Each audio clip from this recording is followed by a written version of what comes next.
Welcome to the Million Pound Mission Podcast. I'm your host, Adam Shively, the PhD, the previously heavy dude, and I'm on a 1 million pound mission. Now, I've personally lost over 100 pounds, and I've applied what I've learned from my own transformation journey to help my hometown clients lose over 35,000 pounds in just 5 years. Now I'm on a mission to produce over 1 million pounds of results by delivering my best weekly tips, motivation, inspirational stories, and transformation strategies so that you can gain clarity about what you need to do to reach your goals and give you the confidence to take action. And the perfect time to start taking action is right now. So let's do this. This episode is sponsored by you, my friends. I want to be able to keep cranking out 3 high-quality episodes each week, and I need your support to make that happen. Now, you can help support the show by becoming one of my Patreon patrons. Now, by pledging $1 a month, that's 8 cents an episode, and I'm going to earn it, by gosh. It's going to make a huge difference for both me and the show. If you pledge over $6 a month, you're going to get access to my Million Pound Mission live page where I do live follow-along workouts, live mobility sessions, live Q&A sessions, and even a few live podcast episodes. And all of your Patreon support dollars go directly towards paying for my new podcast production team. And they are the people that are helping me produce 3 high-quality episodes every week. Now, we need to raise around $500 a month to pay for those services. And you can check my Patreon page to see where our current monthly donation total is at. So it's all out there in the open. And it's kind of cool that you can see that build up. Now, currently, we're only at about $30 a month. So I do need your help. I'm going in the hole every single month, and I can't keep doing that. So if you can support the show, I'm going to earn that $1, all right? And to get more info on how you can support the show, just go to millionpoundmission.com, millionpoundmission.com, and click on the Support the Mission link at the top of the page. Your support is so important to me, and I'm very grateful, my friends. Thank you. Hello, my friends, and welcome to another episode of the Million Pound Mission Podcast. It's your buddy Adam, the PhD, the previously heavy dude. How's it going out there in podcast land? I've got a treat for you for the month of May. I have had so many great opportunities to meet some very, very interesting people, and my interview slate is full. It's just chock full of these interesting people. I'm having great conversations. So I'm going to start taking advantage of some Mondays in May with a bonus interview day. I know you're used to me and you having a little coaching time, and that'll come back soon enough. Don't worry.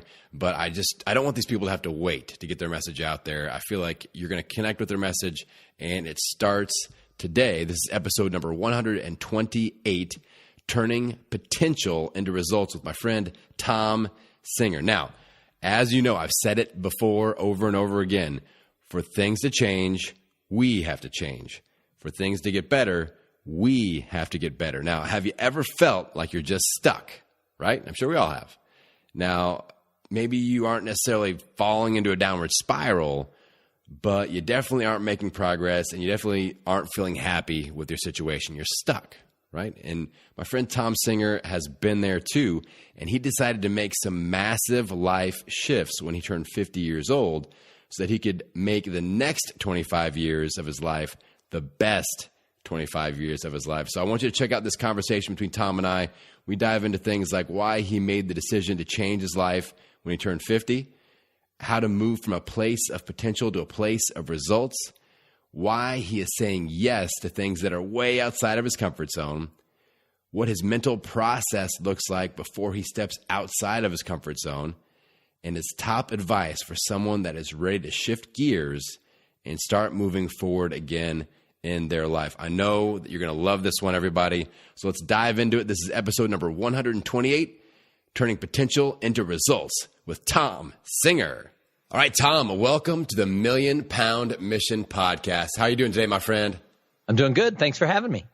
Well, I'm psyched up to have you on. We recently got connected at the New Media Summit, and I love your energy. I love your story, and I instantly thought this guy can deliver some takeaway tips and tools for my audience. So we had to have you on, and I kind of want you to start off. It seems like you have a common thread going through your life of getting outside your comfort zone, learning new things so that you can continue to grow and develop.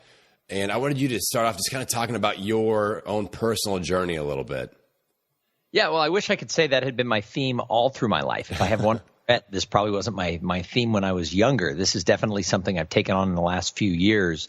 So my background was, I just grew up in, a middle-class home. I had really good parents who tended to like each other and the kids.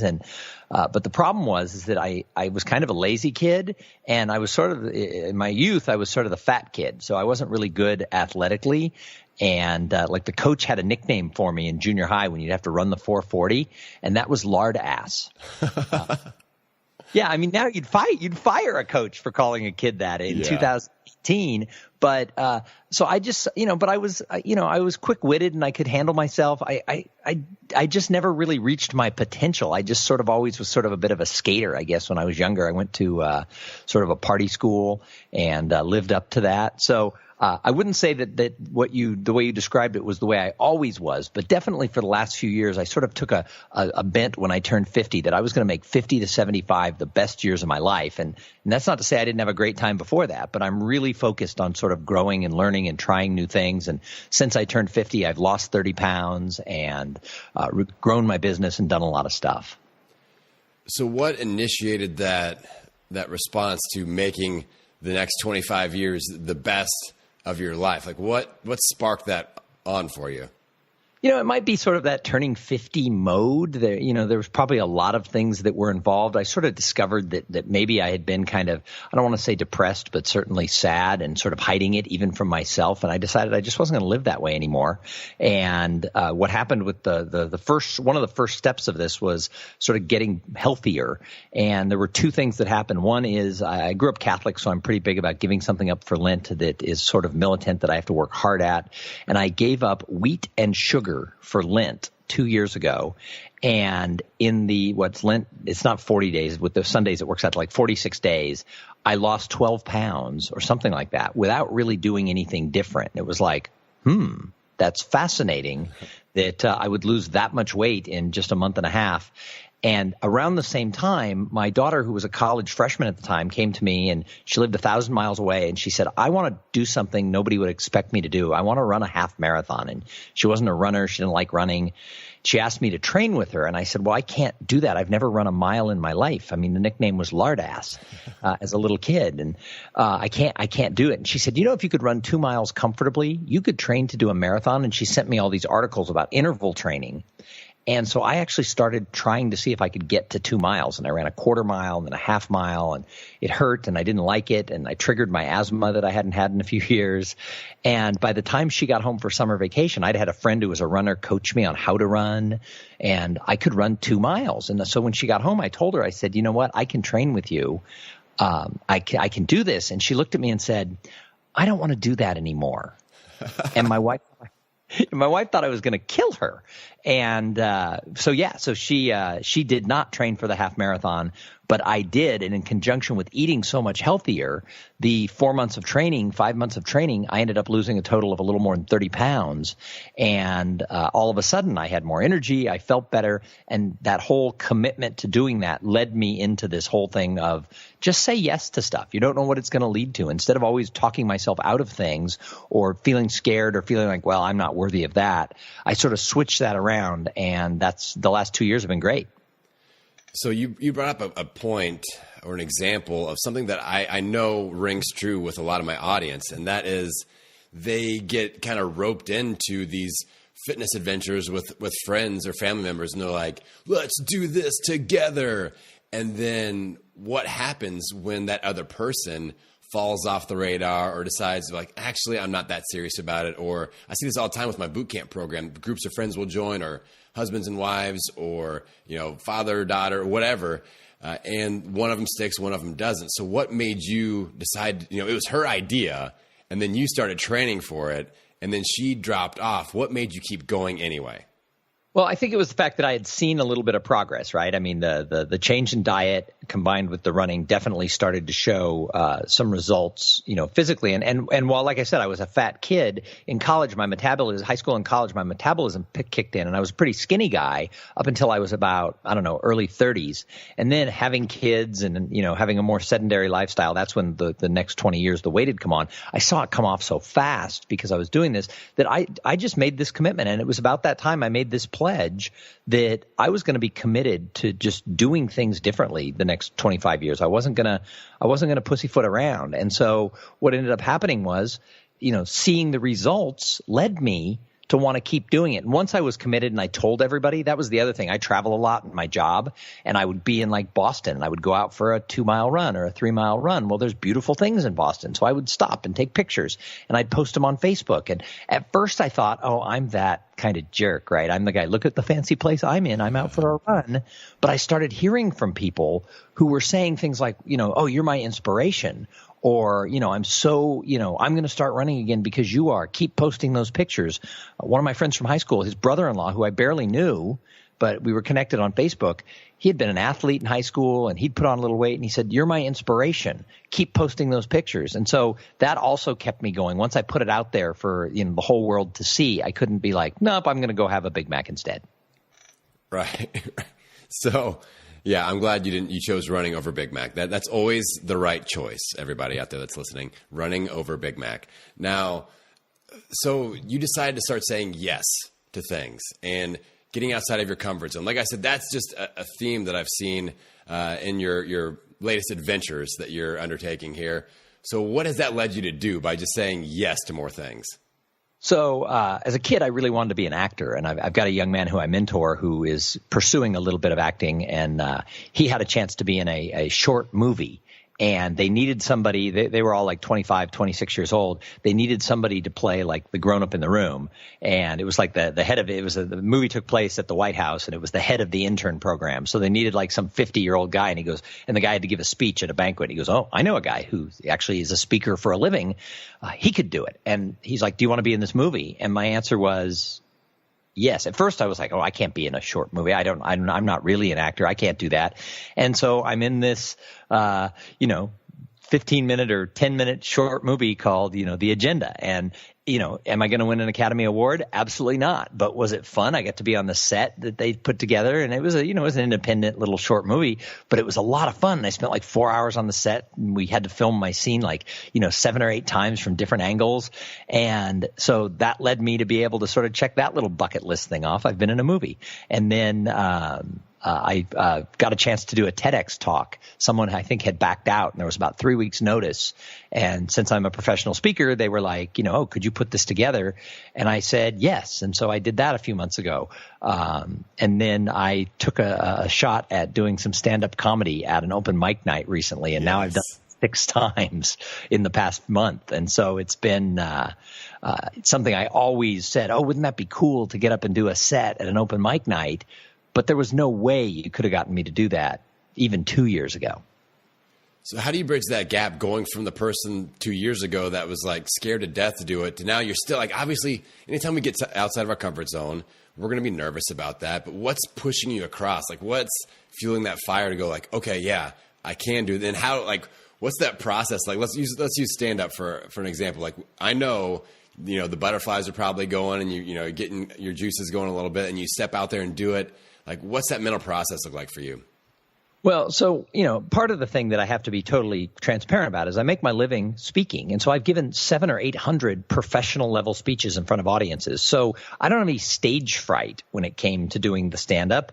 But I will tell you, doing a 5-minute stand-up set is way different than doing an hour keynote where you're actually talking about business-related, and success-related topics. So it was way out of my comfort zone.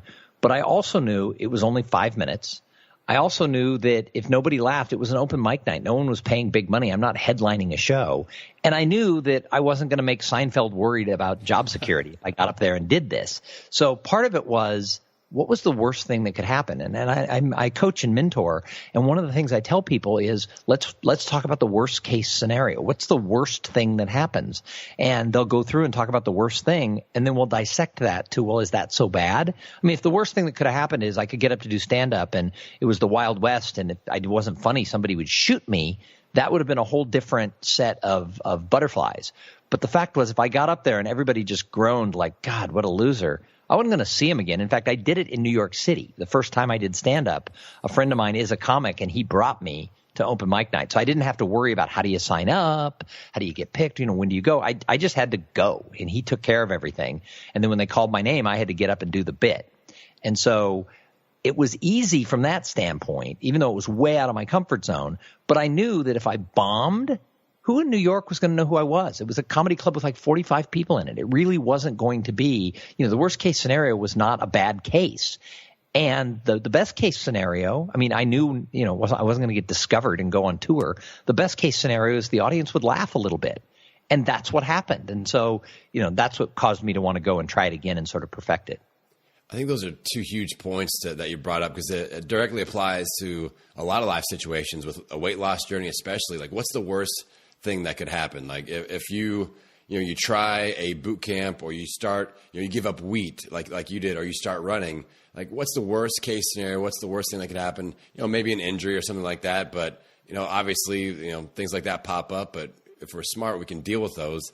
And, what's the other side of that I really like was how you talked about, you didn't have to have these like giant expectations of being discovered in the next Seinfeld. Like, you could set goals like that, but you had just a simple goal of let's make somebody laugh. So it's like an attendance goal. It's like just showing up and creating a small result. And I feel like that's very important. I think one of the big mistakes people make is they set these goals that they want to be, whether it's weight loss, they take a look at somebody who's totally buff and cut, and they're not. And they're like, oh, I want to look like that. And then when they don't, they get disappointed. And it's like, well, that may or may not be realistic with your body type, with the level of commitment that you're making. Same thing is true when I talk to people who want to get into my business. They want to become a paid speaker. They start looking at like Tony Robbins or somebody like that who's making millions of dollars a year with all of their products and all of their arenas that they're filling. And it's like, yeah, you probably need to get paid $500 once before you take the next step. So it's like a ladder. I think too often people want to go from the bottom to the top rung. Well, you can't do that. I mean, there's outliers where people get discovered or people knock it out of the park. But it's like, let's set some realistic goals of what we're trying to accomplish and then just go out and do them. So a lot of the things I'm trying to do, same thing was true with being in my buddy's movie.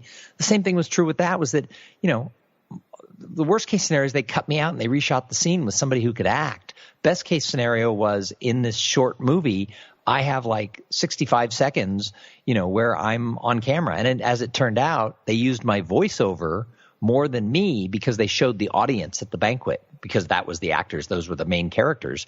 So I'm not even on in the 60 seconds I'm speaking. I'm not even on but like 15 seconds. But, so what? I mean, that wasn't what it was about. It's about I was in a short movie. Yeah, it was about the experience. It wasn't about the fame and fortune that was going to come from that. It was just collecting that and putting another feather in your cap and just saying like, I did that. I got outside my comfort zone and I accomplished this mini goal, and we can build on that. Well, and my weight loss, I didn't 30 pounds, and it was, a little bit more than that, but I put a couple back on. But being down 30 pounds now for almost 2 years, 30 was not the goal. The goal was 20. Now, my doctor had told me, because I talked to a doctor before I started doing it, because I was pushing 50 when I started. So he did say, he goes, you could lose 30. He goes, based on your frame and everything else, he said, I think 190, 195 is ideal for you. And I was sitting in, a little over 220. And I was like, I don't think I could get down to 190. And that's about where I got. And, it was like, oh, wow, who knew? And I've kept it off. Now, to keep it off, that's a little bit more of a serious commitment, because I have to continue to keep the wheat and sugar really low, because those seem to be my nemesises.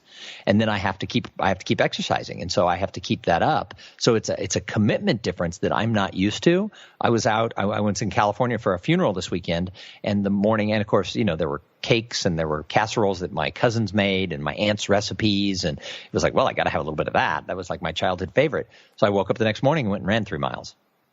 Right. So you're balancing things out. And that's what we have to do. Life is about balance. I talk about this a lot in the show, is finding that health and lifestyle balance, so that you're just more aware. You know, our friend Bruce talks about mindfulness, and it's all about being mindful of what you're doing and not just putting on the blindfold and the earplugs and going, I'm just going to eat whatever for a while and take a break from reality.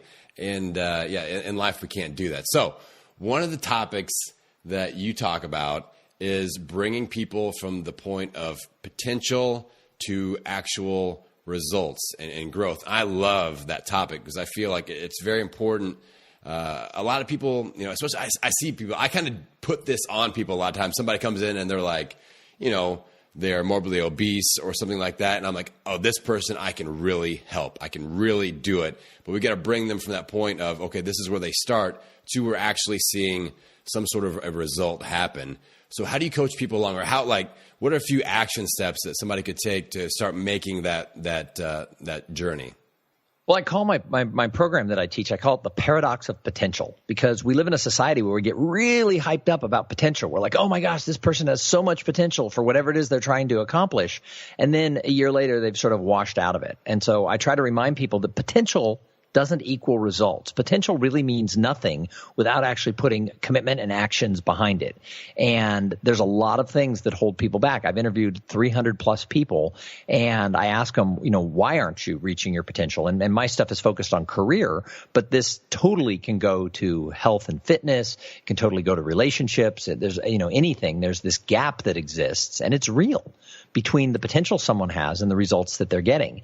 And people give me all types of things that they think are holding them back. And some are real and some are imagined, and some are personal things inside of themselves that are holding them back. And some things are external forces that are holding them back. But the answers fall into 3 buckets. And it's your plan, your purpose, and the people. And so with your plan, it's basic goal setting, right? And I'm a huge believer that you have to set goals if you want to accomplish anything, because otherwise it's just wishing. If you really want to do something, you have to have some clear, definable goals that you can measure, and that helps you. I say this all the time. If you have real, honest to God goals, then it makes it really easy to make the tough decisions that come up day to day, because you just ask yourself, does this bring me closer to the goal or farther from the goal? So with me, when I was trying to, you know, get in shape and lose weight, you know, it was, do I eat the cake or do I stick to no sugar, no wheat? Because cake has both sugar and wheat. So it was like, you know, what do I do? Well, if I eat the cake, does that bring me closer to my goal or farther from my goal? Well, it takes me farther from my goal. So the answer becomes really clear, you know, on that. So it was very much along the lines that having those goals, no matter what you're trying to accomplish, really matters. That second bucket is your purpose. And I attribute this to like Simon Sinek's knowing your why. You know, what is the motivation? If you want to lose weight because you want to be around for your kids and your grandkids, and you want to be healthier and extend your life, and you're dead serious about that, then that purpose that's inside of you, that why, again, it keeps you on track. And so you have to know what's the motivation. If it's just that, oh, somebody said, you know, the doctor told me I should lose weight. Well, if you're not bought into that on some deeper internal purpose, then you're not necessarily, you know, going to be as committed to it. And it's going to be harder to keep it up. And then the last one is what I've been teaching for years, and that's all about the people you surround yourself with. It's your network, it's your mentors, it's your coaches, it's your family support, it's other people who are on the same journey. Are you surrounding yourself with people? The old saying that from Jim Rohn, that you are the sum of the 5 people you spend the most time with. If you're really trying to, in your case, in the case of your audience, if you're really trying to get fit and better shape, and everyone you hang out with is eating the Big Mac, that becomes harder for you to be this person who's committed to making good food choices. So it's your plans, your purpose, and your people is what helps you get past that paradox of potential. Very nice. I love the alliteration that you developed there in that last sentence. Very, very beautiful, Thom Singer. Professional speaker, Thom Singer. There were a lot of P's. So one of the questions I get a lot, to kind of dovetail off of what you just finished on there, is somebody starts to lose weight, and then their people are on board. Their husband isn't on board. Their kids don't get it. What kind of advice would you give that person if, like, the people that they have to be around, that they live with, aren't supporting them? Yeah, don't necessarily fire your children because they're not supporting you. That's when you have to step up and have sort of more of that mental fortitude. You have to be stronger. If you're not having the support from those people who are around you, and this comes up in career coaching stuff that I do. People are trying to make a career change and their spouse isn't supportive and all that. It doesn't mean you get divorced. It doesn't mean you walk away from the people in your life. It means you need to surround yourself with some other people. You need new friends. And it doesn't mean you have to jettison the old people. You can still love the people in your life, but you need to get some people around you. And that's why, being part of your program, working with you, is so smart for people because it allows you to get around somebody who will be supportive of you. That's why I think podcasts are so great. You don't have to be friends with somebody to surround yourself with their ideas and their vibes and their teachings. You can listen to podcasts and you can listen to what people are doing, and you can have these virtual mentors. I talk a lot about the importance of mentors, and I mentor these two young men, and their friends are like, "Wow, how did you get him?" Because they call me dad. I actually think that cool older brother would have been a much better nickname. But they're like, how do you have this fake dad who takes your call when you're having work or relationship issues? How did you develop that friendship? And they're like, I don't know. I just started asking his advice and now we've become friends. But I tell people all the time that I don't have room for more of the, I promise my wife I'll pick up no more fake children. But the piece of it is that they can listen to my podcast. They can listen to other people's podcasts. You don't have to have a physical mentor in 2018. There's so many ways for free that you can surround yourself with people who will motivate you and keep you on track. And if you're not getting the support from the people you're closest from, don't get mad. Don't hate them. Accept the fact that they're not going to be part of your cheerleader squad and create your own. Yeah, I think taking ownership over your situation is important in that specific situation, because I always tell people with the weight loss thing, you have to lead by example. Sometimes the other people are just projecting their own shit on you, where they want to lose weight. They're just not mentally there yet. And they feel kind of just, they feel that and they see you going after it, and it just kind of jars them a little bit, and that'll come out. And that was the thing that surprised me. I talked about earlier, the amount of people who, when I was posting this journey on Facebook as I'd go running, and when I did my first 5-mile run, I was in Chicago and I was so excited because I didn't think I was ready for 5 miles, and it was so beautiful running along the lake. I just kept going, and then I wrote this whole thing about it, and I had pictures of the different landmarks I ran by. How many people were like, keep going, yay, and they started making better choices. So sometimes, the people who you think aren't supportive, they've got their own issues. And you're going to be the inspiration to them at some point when they're ready. Yeah, and that's awesome. That's awesome when you can flip the switch like that and be the leader of other people and kind of form your own crew that's supportive of you, and you're help supporting them in return. So that is amazing, as always, Thom Singer. Now, one of the things that I want to talk about and make sure that we covered was that you've kind of mastered the process of making these shifts, these life shifts, getting outside of your comfort zone, taking action, and just saying yes. And I know for a fact there are people listening right now, whether it's with weight loss, whether it's with relationships, whether it's with their career, they're ready to make a shift. They're ready to do something, but they are just scared as hell. All right? They're scared as hell. What type of advice, if you could sit them down, look them in the eye, and say, here's just some simple things to get started, to get unscared, what would you say to them? Well, the first thing would be what we talked about before. I would say, what's the worst case scenario of doing this? What if you really committed to this, what's the worst case scenario, and walk through it. And if you can live with the worst case scenario, then start looking about, well, what's the ladder above that? What's the second worst case scenario? Well, that's better. That's better than the worst. And then you work it up, and you may not get to the best case scenario. I mean, I don't have a 6-pack of abs, but that was never really my goal. And, my goal was to be healthier in my 50s and 60s, and I'm living that by example. So the first thing is do that. The second thing I would say is, again, I think it's surround yourself with the right people. I mean, who is it who can support you? And sometimes you have a peer group. Sometimes it could be a family member. Sometimes you're going to have to go out and create that. Maybe you have to create a mastermind group. In my career, I'm part of a group with 4 other, well, there's 3 others now. We started with 5 and now there's 4 professional speakers who all speak on different topics, but we all had sort of similar level careers 5 years ago, and we committed to each other that we were going to talk by phone once a month, get together twice a year, and we created sort of a board of directors for each of our companies. I mean, everybody knows how much money we make, everybody knows how we market, everybody knows the decisions that we make. And so I created sort of my own support team to make sure that my business, would have people doing it. You can do the same thing if you're, looking at fitness, is, create a tribe of people, and some of them might drop out, and that's okay. Then you either replace them or you go with a smaller tribe. But I think those two things, I think getting past the fear by saying, well, the worst case isn't so bad, and surrounding yourself with people who will keep you accountable, I think that's all you have to do. If you have those two things, then the answer is, Nike said it best, just do it. I love it. And you mentioned one of my favorite words, accountable. Accountability is huge.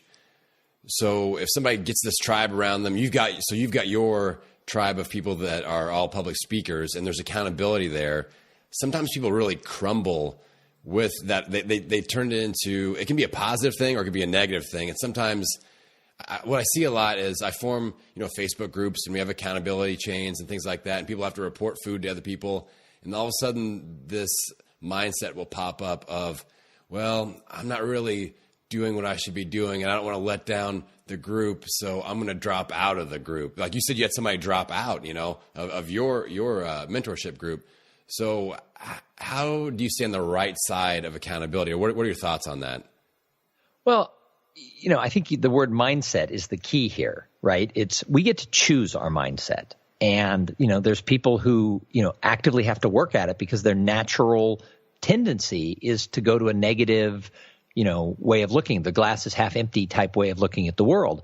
And if you're that person, again, you have to be honest with yourself and just realize that I have to choose to think differently. So I used to worry about what people thought. I mean, that's the reason I never pursued acting, or some of the other things I wanted to do is, would people think I was being braggadocious, or what if I sucked? Or the reason I never would have tried stand up at 25 years old when I really wanted to was people might make fun of me. Well, at 50, I don't care if they make fun of me. In fact, one of the nights that I did this, probably the night I was probably the funniest, the next comic who came up actually made a callback to what I said. Like he took the funny line and added on it to get sort of that initial laugh. He did a little callback, but he didn't remember my name. And so he comes up there and he goes, that last comic who was up here, he goes, the old guy, and then proceeded to do the callback. And I mean, all these other guys in open mic night and women were all like 25 to 30 years old. And I literally sat there and I thought, the old guy, That's awesome. And there's some people who might get offended, by that. But my mindset was, well, that's funny because I could be his dad. And, my mindset, my first initial reaction was the old guy. And then I just immediately shifted it to say, that's cool. If I'm going to do this, I am going to be the old guy. That's hilarious. That actually reminds me of a story of a gentleman that I trained. He's from New Mexico. He's a friend of mine. He's a competitive powerlifter. But he wanted to start fighting in mixed martial arts. And he was in his high 40s, early 50s. And he was going to fly out to Indiana and compete in his first ever match. And he was fighting against somebody that was like 19 years old. So he embraced the old man. And as he came out in a bathrobe. And the crowd was chanting, old man, old man. And he totally just kicked that guy's ass too. It was awesome. So when you're ready to start training for cage fighting, just let me know, Thom. There's a lot of things. What did I say? I'm going to say yes to things. I'm not saying yes to that. But the reality is that mindset choice is you could choose to be upset. You could say, oh, they all think I'm old. I don't fit in at this crowd. Or you could say, yeah, I'm the old guy. I'm going to kick their ass. And so I think mindset is really a choice. And I think that if you think you're letting your accountability group down because you fail, then that's inside of you. I think you really have to realize that we're all in this together, and everybody's going to have days where they fail. And you're admitting that I ate the Big Mac. You're admitting that lets the other person who wasn't able to say it out loud that they had the cake at the funeral say, oh my God, I ate my aunt's cake. And it's like, okay, all of a sudden, how do we get back on track? And I think that's the whole idea behind having a group is if you think everyone else is perfect and you're the failure, then that's a mindset problem inside you. You have to realize that the whole purpose of having a support team is you're there to support each other. And when you're going to support each other, sometimes that means someone's having a bad day. Yeah, I 100% agree. One of the magical things that happens inside of accountability, if people are totally honest, like in my groups, we'll see people that I did an 8-week challenge, and we had 2 people that had relatives that passed away, and we saw how they dealt with that, and some of that was with food and some of that was emotional eating. But we also saw people like every day, man, it was a crappy day at work. Oh man, my kid's driving me nuts. And everybody is saying this because I feel like people tend to think that all of our problems are special and unique to us. And like, we are the people that have to deal with all these issues and we're the only ones. And then in this accountability group, in this little society that we create with our peer group, our friends, our supporters, we see like, damn, they're dealing with all that shit too. So then it's that mindset switch that you talked about. That's important to flip that and be like, okay, if they can step up, I can step up, and we can handle this. When you bring up an interesting point, because in this world of Facebook, all we see is the best of everybody, right? And everybody's family looks perfect in their Christmas card photo. And those Christmas letters talk about, it's like, Johnny found a way to get free lodging for the next year. What that translates to is Johnny went to prison. And so, we have to remember that everyone's life isn't their Christmas letter. It's not perfect. And sometimes I remember raising my own kids, you're dealing with sort of whatever it is where your kid has their own pain in the ass problems. And you think, our kid is everybody else's kid is so well behaved. And then you realize when you really start paying attention, everybody's got issues with, even if they have good kids, they have issues with raising their kids. And you start to realize that the perfection that we see on Facebook or on a Christmas card photo isn't the way it is. And that's why these groups are so great, because when you realize that everyone is struggling, then it's okay for you to struggle. Yeah, that's another topic that you talk about in your keynotes, is just the social media, and it's kind of staying connected without being fully plugged into the social media thing. I'd love for you to just talk about that real quick before, I know we're running short on time, but I love that topic too, because it's so easy to go down that portal and just get brainwashed into just being locked into your phone and always checking social and just being so dialed in. And with people like you and I that have podcasts, it's important to do that stuff and to have that, but also to have balance with reality and understanding that, like you said, the social media lens that we view life through a lot of times isn't true reality.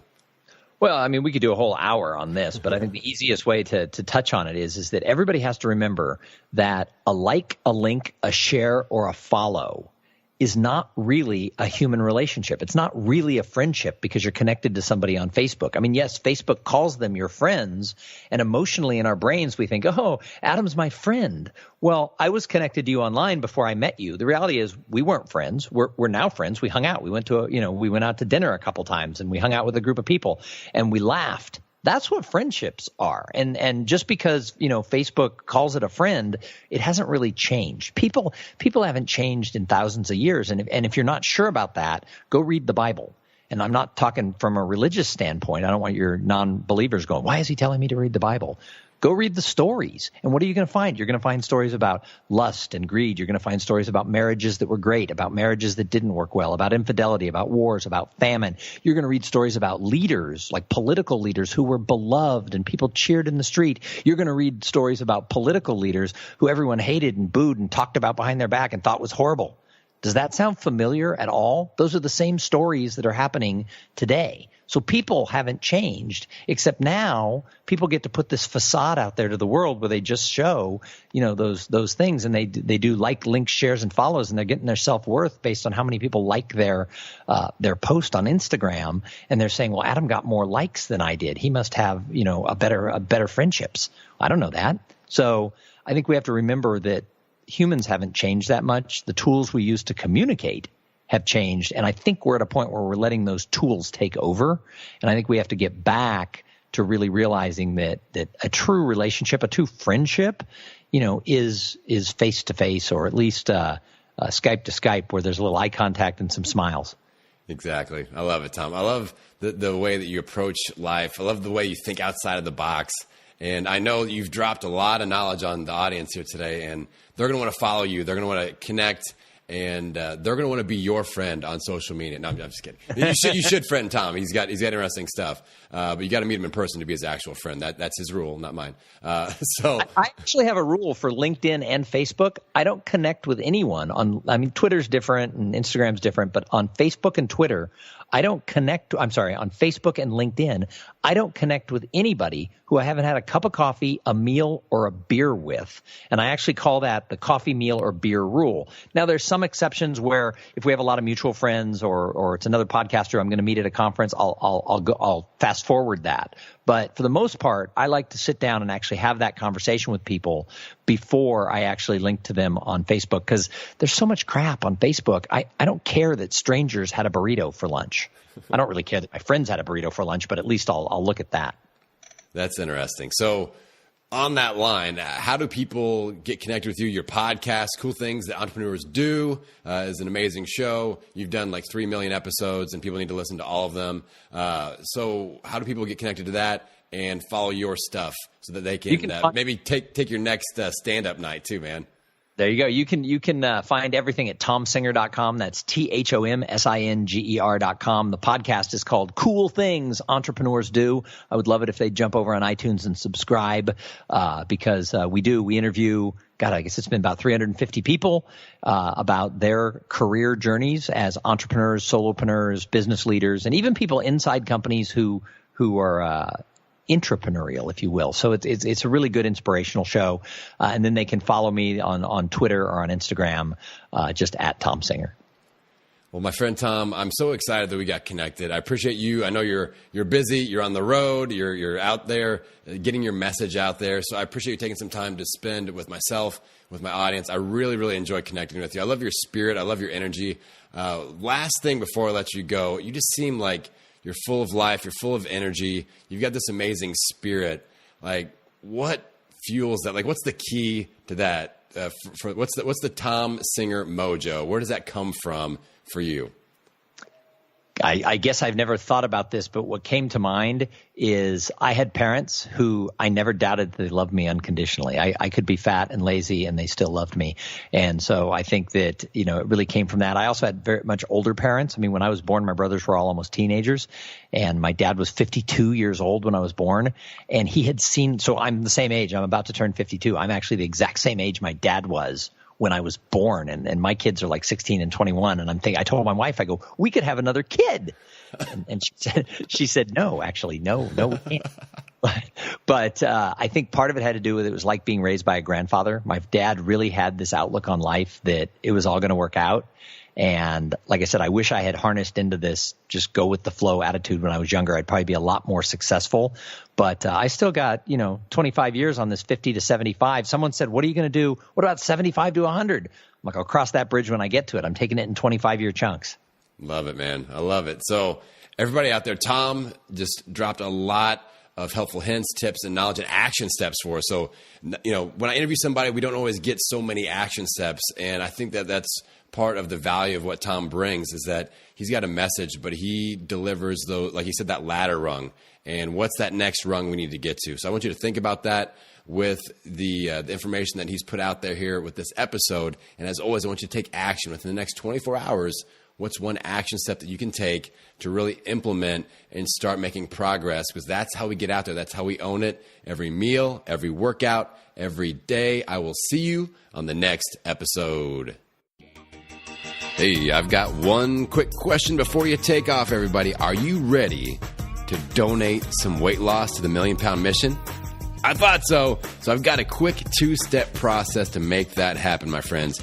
First, just head on over to the millionpoundmission.com website, millionpoundmission.com, and grab a free copy of my #1 tool, the Transformation Battle Plan Workbook. Now, this will help you set up your battle plan for the next 28 days of your transformation process. Now, once you complete your 28 days, then come back to the website, millionpoundmission.com, and donate your weight loss and contribute to our Million Pound Mission. So let's do this.